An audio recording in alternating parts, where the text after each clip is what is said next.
Hello, everyone, and welcome to another episode of the network, our podcast. Today, we have a very interesting topic, and I have two lovely ladies with me, Professor Joan Pear and Tynesha Frazier. Before we get started, I'm going to let them introduce themselves to you. So, Tynesha, go ahead. Oh, my name is Tynesha Frazier. I'm an administration professional. And Joan. Good evening, everyone. My name is Joan Pierre. I'm a part-time assistant professor at Long Island University, Brooklyn campus. And thank you for listening this evening. And and everyone knows me, you know me already, everyone. But before we get into the topic of this evening, I want to ask you guys, what is your highlight of the week? What was the best part of your week? Give us a highlight. I'll go first. My highlight of the week was assisting one of my colleagues, which is Daphne Sanon. She is the founder of a nonprofit organization, and we had a very interesting executive board meeting this evening. We were putting our heads together on how to try to raise funds, and we came up with some great ideas. So I'm really looking forward to moving forward and helping her organization grow. It was very rewarding.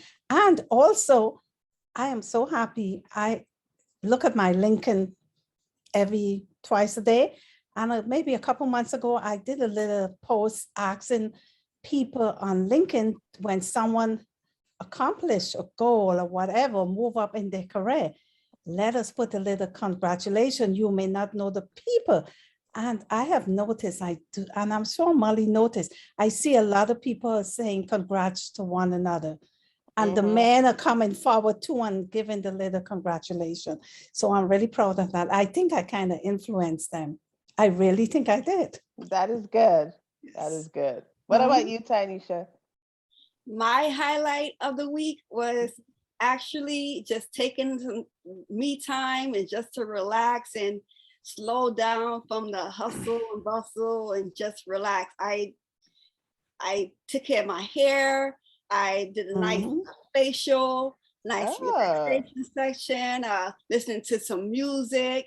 I wrote a little bit. You know, journaling is very important when you're really want to get your emotions and everything that you're feeling outside of you and on paper, just to reflect. So this week was basically me slowing down from the busyness of last week, and that's the highlight, because I don't usually take time for myself. As we were talking earlier, I'm always in a meeting after meeting after meeting. I actually did a couple of days of no meetings, and it worked. And I was happy. And that's why I look the way I look now. That's why I'm smiling. All right, that's good. That's cool. That's cool. My highlight of the week was attending my niece's violin recital. She had a recital, and so I attended that. So that's my highlight of the week.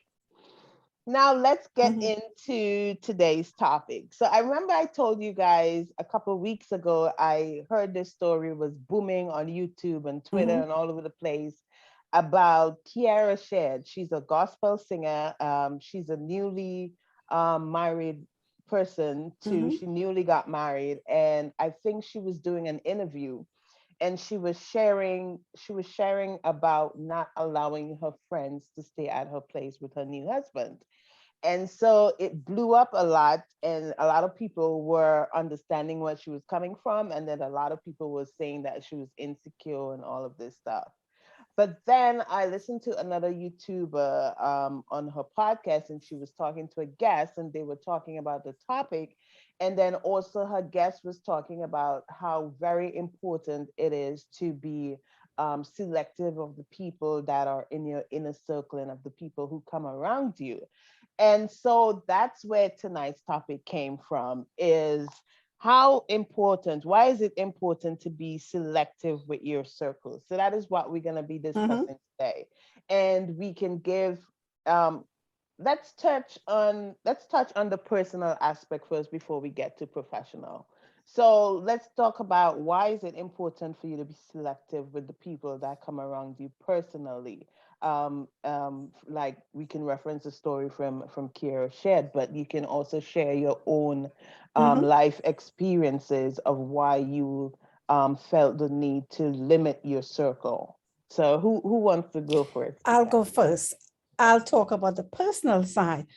Well, this is going to be very interesting and fun. that? When I was growing up, I always know myself to be people thought I was very conservative, but I never liked people to get in my personal space. I was very selfish when it comes to my boyfriend when I was 18, which is now my husband.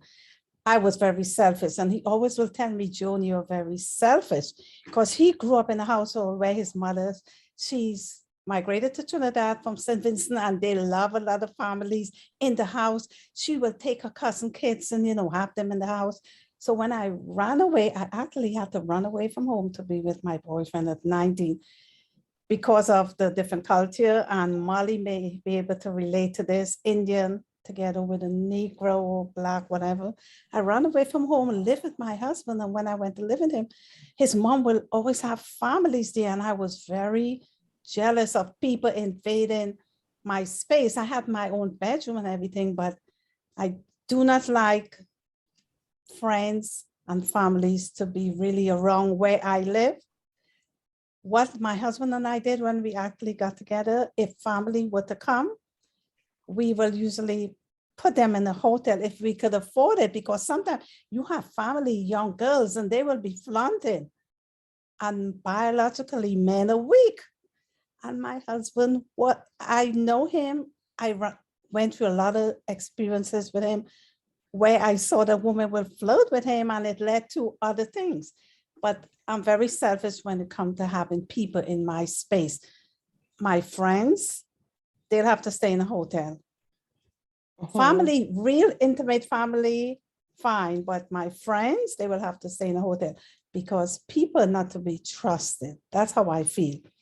On a professional side, what I do, I have a circle of friends who think like me, and we mainly have some of the same goals, and individually some of us have different goals, but I like to stay in a circle of professional colleagues where I could support and help them along the way.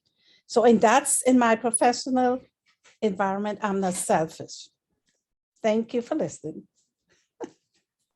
What about you, Tanisha? You have a story to share in regards to that on a personal level? On a personal level, why it is important to be selective about your circle. First and foremost, what I want to say is that you got to consider your energy and the energy of other people. And relationships draw on energy. And every person that you interact with takes a little bit out of you and you take a little bit out of them. If you want a really less dramatic or traumatizing, I won't say traumatizing, but a stressful relationship, you want to make sure that the people that you're interacting with are not gonna be that toxic, stressing type of individual around you. And it's kind of like, if you want peace, you go find and you want to sit in peace. And for me, the most important thing about that, well, I already said it though, but okay, so I had an experience, and we'll talk about friends and family where you love someone, but they're always into drama, they're always into causing trouble, or they're every time you have a relationship, not a relationship, but you have a conversation with them, after the conversation is concluded, you feel like you want to pull your hair out and go crawl under a rock, because it was just so tiring to get into that person, to work with that person. So for me, it's really about energy. I think it's important to be selective because people are going to draw your own energy, whether you like it or not. you have to be mindful of the type of person that they are on a personal level, on a professional level. You want to be around like-minded individuals, like-minded people who probably have the same goals and ambitions that you do, because if you're in a circle where you're trying to succeed and the people around you are like comfortable where they are, you're not going to be able to go to them to look for that motivation. Like, oh, can you help me with this? That's not where their mindset is. Not only that's not their mindset, they don't really want to help. They don't want to help themselves. So they're definitely not going to help you. But like-mindedness and people's energies, for me, that's how I be selective about my circle. So there's a saying, because my grandmother used to tell me this all the time. I don't know if it's from the Caribbean saying, but you're known by the company you keep. And so I remember going to school and being caught up in that clique. And when my father goes for parent meetings or whatever, the teachers will tell him, oh, your daughter's in a clique, your daughter's in a clique. And so when that report card came home and stuff like that, and my mom was like, oh, you're in that clique, you're studying boys. This is why you're not getting your tick. And they pull that whip out and they start beating you for that. But it's so true that you're known by the company that you keep, because I remember when I was in college, I was going to LIU, and I had this idea to create a business. I'd already had the idea, already started formulating the business plan and all of this stuff. And there was this girlfriend that I considered her to be a really close girlfriend. She would come to my house, we would go out to eat, we would go out to the clubs together and stuff like that. We were just close in school and out of school. And so I remember us going to this function and we were talking, and I talk about my idea to her, and I was telling her, I have this idea, I want to start this business, I want to do this. And she was like, you sure you can do that? Why you want to do that? You know how you are thing, and you know how your status is there. This time I didn't know if I was gonna be permanently in the United States. I didn't know what was gonna happen yet, but I knew I had this idea, and it was worth developing or whatever. And then from the conversation, from sharing it with her and having that conversation with her, that was the end of my idea and of my dream. It's like that conversation killed it all together. And I never went ahead with exploring that business or that idea because of what she said to me. And even now I look back at it, I was like, wow, because you think someone is your friend and they're in your circle and you trust them, so you're sharing your ideas with them, you're sharing your space with them, you're even sharing things that you go through, whether it be in your family or whatever, you're sharing because you consider this person your closest best friend. And then for this person to turn around and just slap it, just crush your dreams right there and then, it really was like a dagger in the heart. And that before I was not as much trusting, and I was kind of an antisocial person before. And after going through that and going through other experiences like that made me even more guarded, even more not trusting of people. And so that's why I was having, after that period, such a limited circle, and not having a best friend. For instance, because I was like, I can't trust nobody to make my best friend now, because if you're gonna do this, then what I don't need friends, right? So have you experienced anything like that where it hit so close to home and it just stopped you in your tracks from doing anything that you wanted to do? Someone that was close in your circle, and how would you react to that now? How do you think you would have reacted to that in the moment? I did not necessarily, I had several experiences, none that I can really pinpoint right now, but I noticed over this, at some point I was hurt really badly by a friend or a close associate, and from then on I got into this compartmentalization mode, like where I keep certain things a certain way. And you mentioned something about cliques, right? So I had my family, I had my friends, I had those I consider close friends, I had those I consider just, work friends. And for whatever reason, no one else, I don't really bring everyone together for the reason of how you were saying, the trust and who's gonna have your back, who's not gonna have your back, who's gonna hold you down, who's gonna let you down. So I guess I want to say it had to be the earliest years that I experienced that the most. And I do that as a sense of feeling safe and comfortable in my space. But as far as having someone and sharing my ideas and feeling that I can trust other people with my ideas, I do this. I keep my stuff to myself because I'm kind of wary of hearing from a family member or a close friend or associate, oh, this is not going to work, and then I don't want to do it anymore. And I got that from various different directions over the course. But can that be a bad thing though? Because I mean, you go through something and then you guard yourself not to go through it again. But can that prevent you from developing other valuable relationships that might be worthwhile to your growth? And Joan, I want you to step in here because I know we tend to protect ourselves, and it's good to do that. But is that going to kind of, it's like a catch-22. You damn if you do, damn if you don't. So is that going to affect the way you look at everyone? Is that going to cause you to miss out on some relationships that might be really good for you? Well, I'll jump in here. I think, as you said, Molly, it's 2020.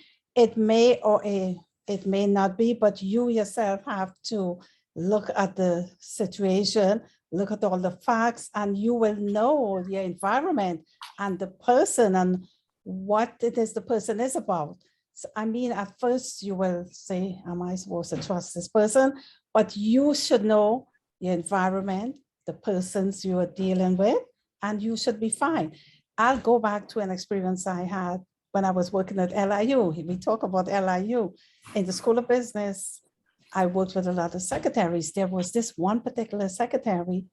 We became close, and I took it upon myself to mentor her because she came from, she did Wall Street, the stock market. She was a run on the floor. She had no secretarial background. So when they hired her, they made a decision to hire her.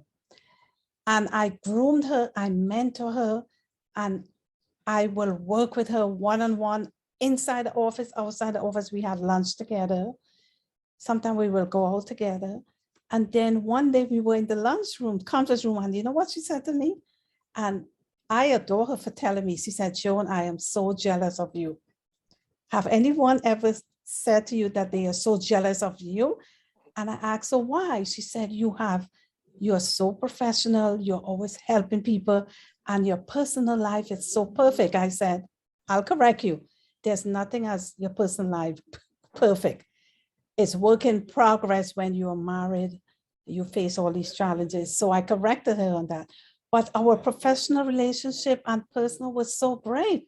And she told me she was jealous of me. And a couple of years, the dean had to remove her from the department because she stopped talking to me. She didn't want to have anything to do with me, but I was always pleasant and professional with her. So the dean, for the interest of me, because the dean didn't want anyone to touch Miss Joan Pierre, because he knew me. He said, Francie will go all over, I called her name, all over the university and speak to everyone about me, but people didn't listen to her because they knew who I was, what I stand for. So I lost that friendship, but I hope one day she will realize that, she was in the wrong. She never came and apologized, and I'm not going to apologize to her because I think she may have a little, I would say, bipolar, and I don't want to really spark anything that may cause her to lash out on me. But I think as what it is, you always have to have your guard up, as we said, because my mother-in-law used to tell me people will jealous you and they are not to be trusted. So you have to have your own internal instinct to know where you will be welcome. Yeah, it's all Mhm. about discernment, right? Because in our professional life, what we do is when we're networking and all of that stuff, we tend to research people, we tend to see what their circle is, and before we let them into our space and into our network, right? Do you think we can apply that same method to our personal lives? See what circle that person is surrounding themselves in.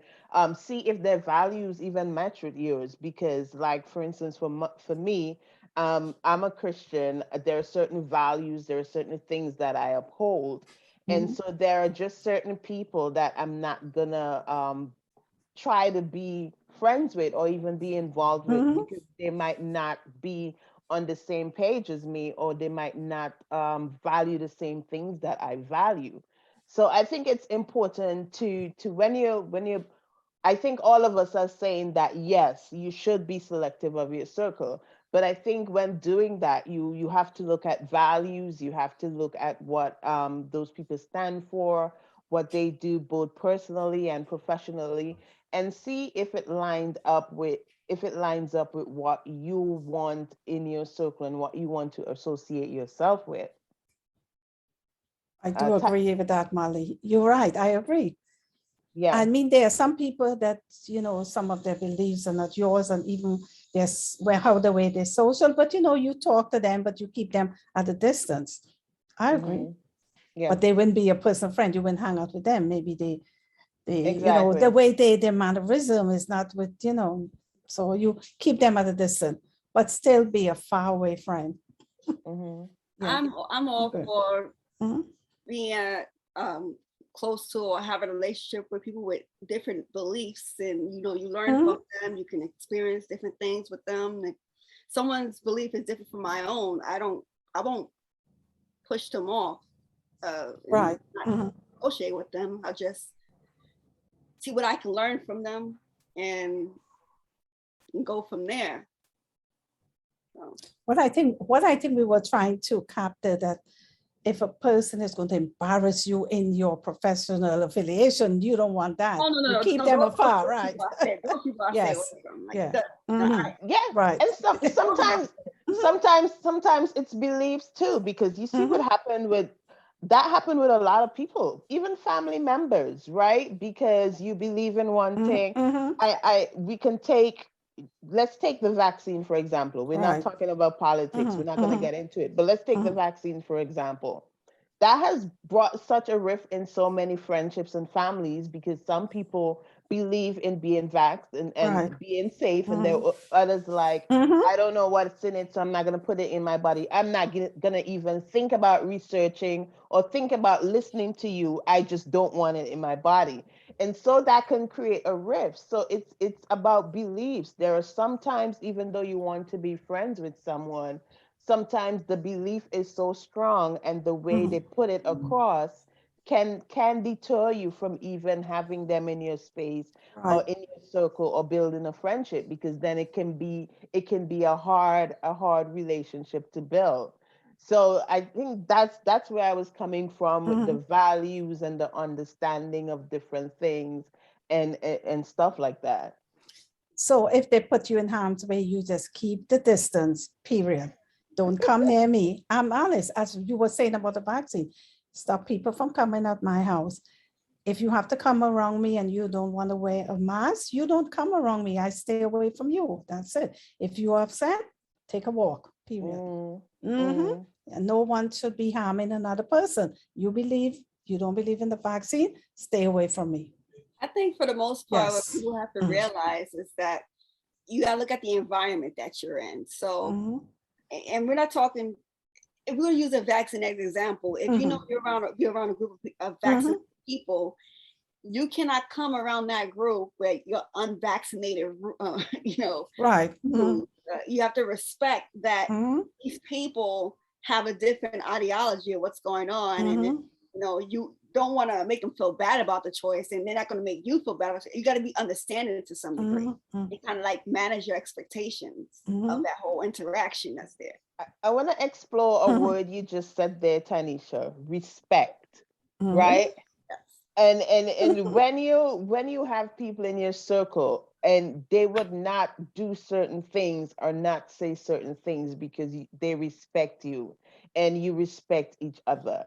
And so if you're finding yourself within a group of people, whether it be personally or professionally, and you realize this person is constantly being disrespectful, and it could be in their attitude, it could be in the way they approach things, that they know that it's not going to be beneficial or healthy for you, or it can be something as little as messing up an opportunity for you, or doing something that's not going to, they know that it's not going to benefit for you. Maybe you've spoken to this person more than once about their behavior and how they go about doing things, and they haven't changed.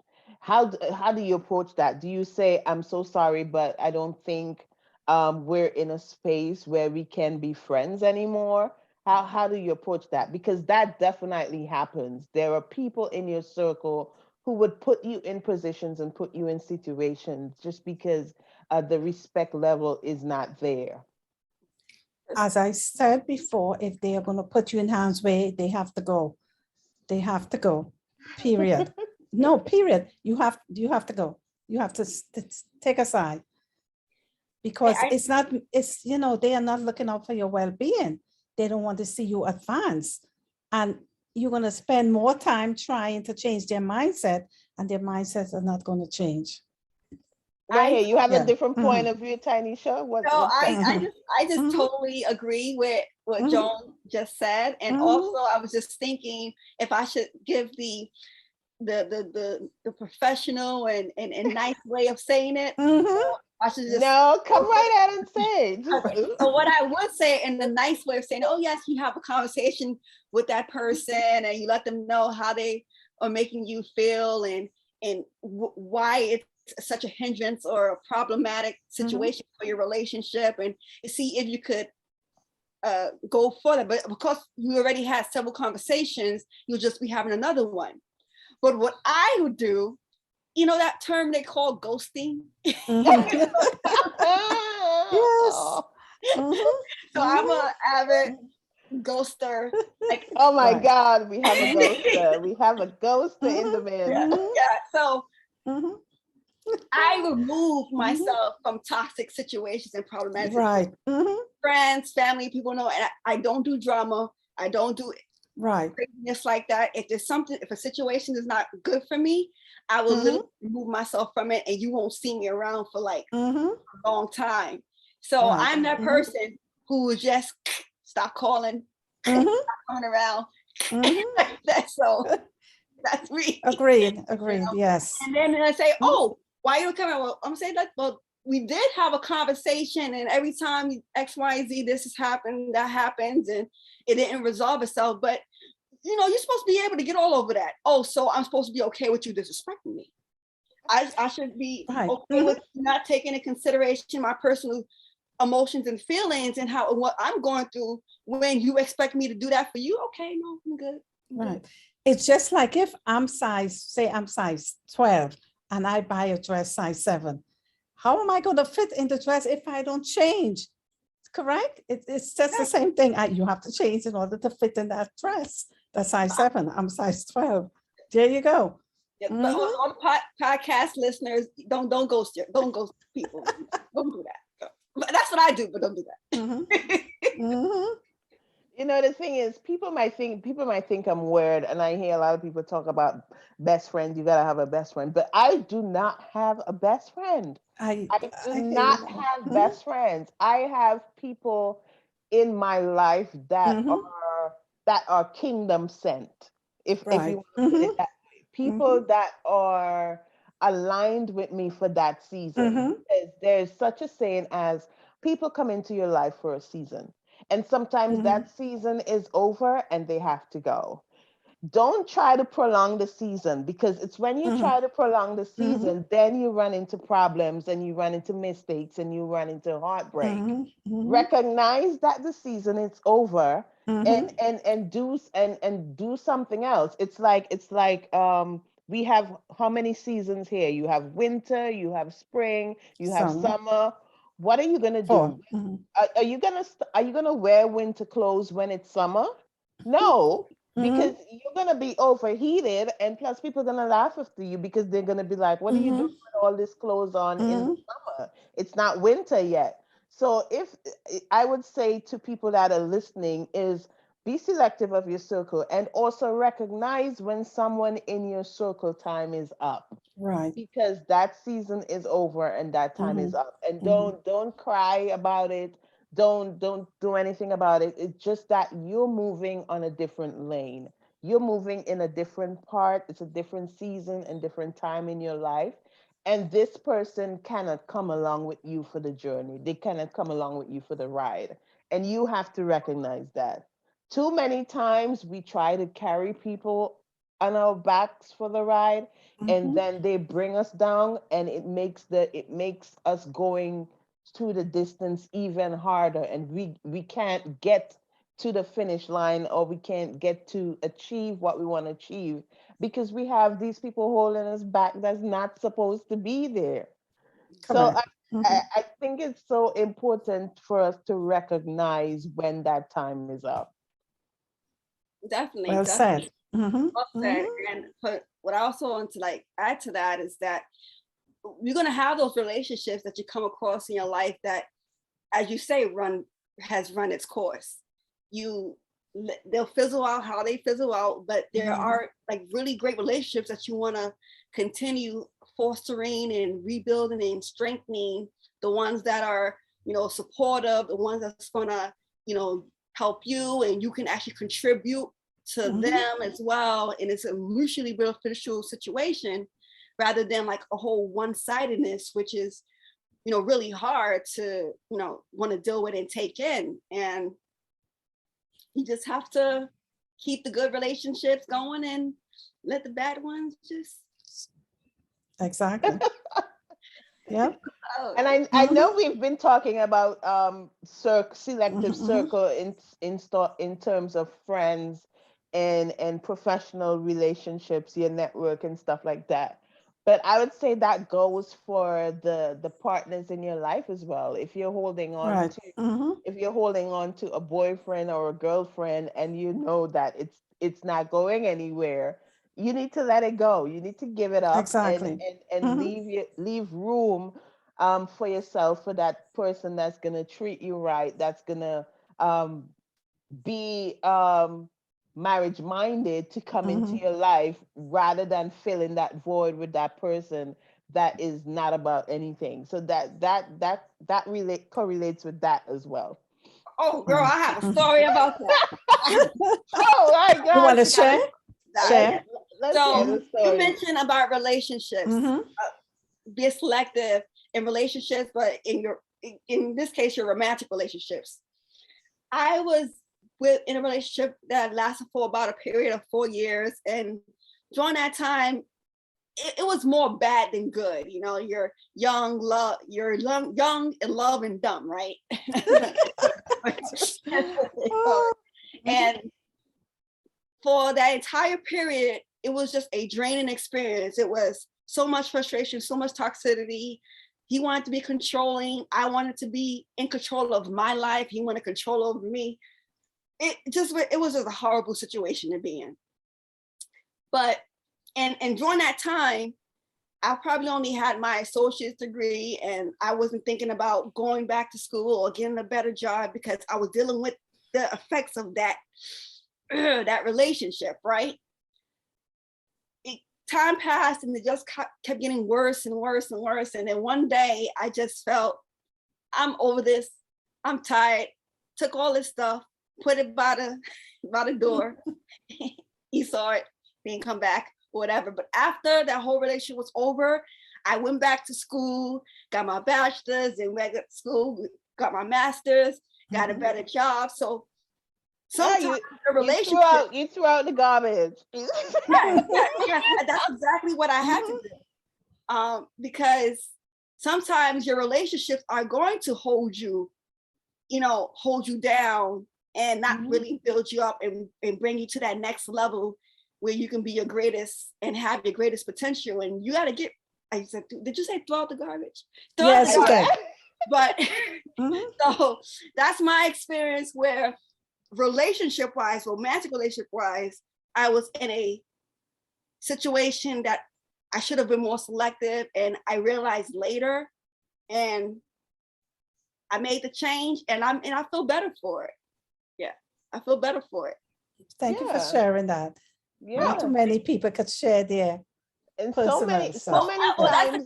That's the clean version. The clean version. More stuff that happened that I'm have a conversation with just you two girls. Trust me, I could share some too, but that would be for another totally different podcast, child. When we meet outside, hopefully for the summer. Oh my gosh. But the thing is, we were blessed with a thing called intuition, and we need to use it not only in our personal lives, but also in our professional lives. And unfortunately, for so many times, we don't use it in our personal lives because we so want the relationship to work, whether it be friendships with just friends, or whether it be that relationship with that guy or that girl. And like I said earlier, is that we prolong something just because we don't want to be lonely, or we want to be seen with the in crowd, or we want to just be part of the majority instead of the minority. And we sell ourselves short, and we put ourselves in this place of hurt instead of this place of abundance and self-worth and all of that stuff.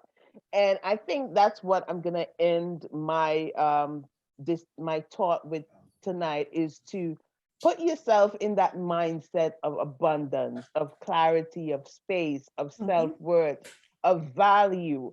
And when you hold yourself to that esteem, and you start walking in that confidence and not being insecure in who you are, the people that are around you, the people that you select are going to exude that same energy, that same thought process, that same mindset. And so you're not going to have to be worrying about, oh, I need to select my circle, or I need to make sure that these people, because you're already going to attract those kind of a people, right? So it's all about who we attract and in what way. So that's what I'm going to end my my talk with. What about you guys? Agreed with everything you said, Molly. That's where I leave it. Everything you said. In agreement. I'm in agreement with you too, as well, Molly. And I would also like to add, manage your expectations in your relationships. Sometimes you know what the situation is, and only you can control the outcome of it. You got to manage it to a degree that it doesn't affect you and take you off your goal, take you off your path. That's how I see it. And one last note. That's a good one. Yeah. One last note, you just have to be honest in your personal and professional life. Honesty and respect. Honesty first though. There you go. Hey guys, manage expectations, honesty, respect, and remember your self-worth, guys. Remember your self-worth. And so we have come to the segment of our podcast that I call Small Annoyances. And so during my day, and every time, there are these small things that would annoy me, things that people do, or things that might creep up or whatever. And I have so many, but I'm going to default to Tanisha first. Tell me what your small annoyance is. Loud chewing noises. Just anywhere? In person, over the phone. It's like, Yeah. I understand. What about you, Joan? Are you talking about professional and Zoom or anywhere? It can be anything. It can be anything. It's when you're on the train, which I don't take the train, but when I use it to take the train, and people will yawn. I think they should cover their mouths. They yawn. It's just like coughing, similar to coughing. But when they yawning, they don't cover their mouth. And I thought that was so. Yeah. It's annoying. Okay. Yes. Before I say mine, I'm gonna put a disclaimer. I do not hate animals. Right. But what I hate is to see somebody with a dog everywhere, especially in places where people are eating. The other day, I was in Starbucks getting something, and this girl is in there with her dog, and it comes in the dog, people sitting down eating, and the dog is shaking. You know, when the dog, after you bathe a dog, that it shake and dry itself off, and the dog is shaking in this place of business and where people are eating and drinking. And I'm like, that is so unsanitary. And the business place allows it? They allow it. You mean big dogs or isn't small that against the Department it's a of big Health? dog. It's not even a small little dog that you hold in your hand. This is a big dog, and it's annoying. Okay. They're on the train, they're on the bus, they're in your place of business, they're where you eat, they're in the hotels, they're in the restaurants, they're everywhere. Yeah, it's true. And this is what people don't realize. Not everyone loves dogs. But it seems to be like the dog owners feel it's a universal thing that everyone loves dogs. Okay. Molly, even the Caribbean, there's a lot of dogs I used to dislike. You go by, you walk in the street and the dogs are barking. Don't go in the outside in the yard. Right, They exactly. Don't go in the house, right? They don't go in nowhere. Them outside in the dog house. Over here, it's in the elevator. It's a totally different thing. You go in the elevator and they said, "Are you afraid?" Of course, I'm afraid. I don't touch the dog. I love dogs, all big. I mean, small, I don't hate dogs. Let me tell you, I understand that you said that disclaimer. Thank you for the disclaimer. Exactly. I just don't like it in my place of where I'm eating. But I do agree with you as far as every place, there should be a understanding of where they really should be, where they really should not be. And definitely when you're eating food, you don't want to have an animal near eating food. But I do want to tell you a story. Well, not a big story, but in one of my old offices, a client brought in their dog and they pissed on the floor. And wow. Who cleaned it up? Cleaned it up. The workers. But question, Tanisha, was there policy in your place of business, no dogs allowed? No, it wasn't. It wasn't a policy that no dogs allowed. Like they obviously let dogs in, but the owners let the dogs in. Owners have to make sure that the dogs out. But with that said, I'll look it up, because if I'm in a place, see, I blame the customers too, but maybe they all love dogs. But I mean, if I have to go somewhere and there's a dog disturbing me, I'll call 311 and find out what I could do, or go to the manager. If I'm sitting down and eating, if I'm sitting down eating and you bring a dog next to me, I'll go to the manager. You're gonna have to comp my food. I'm not paying. Yeah. I'm not paying to be sitting next to a dog eating. No. Okay. That's why I don't. Fun part. So I guess that's the end of our small annoyances, guys. So does anyone have any last words before we end this podcast? No, nothing on my end. It was enjoyable. Oh, I like your necklace, Tanisha. Okay. So I'm gonna say to you guys, this is the end of another episode of the network, our podcast. We thank you so much for listening to us and our ramblings. We hope that you've learned something about being selective in your circle and the people that you have around you. And I want to say, stay tuned for our next discussion, because it's going to be interesting. It's going to be amazing, and you're going to want to hear what we have to say. Until the next time, Mhm. see you and enjoy your night. week. You Bye, too. everyone. Good night. Okay, bye.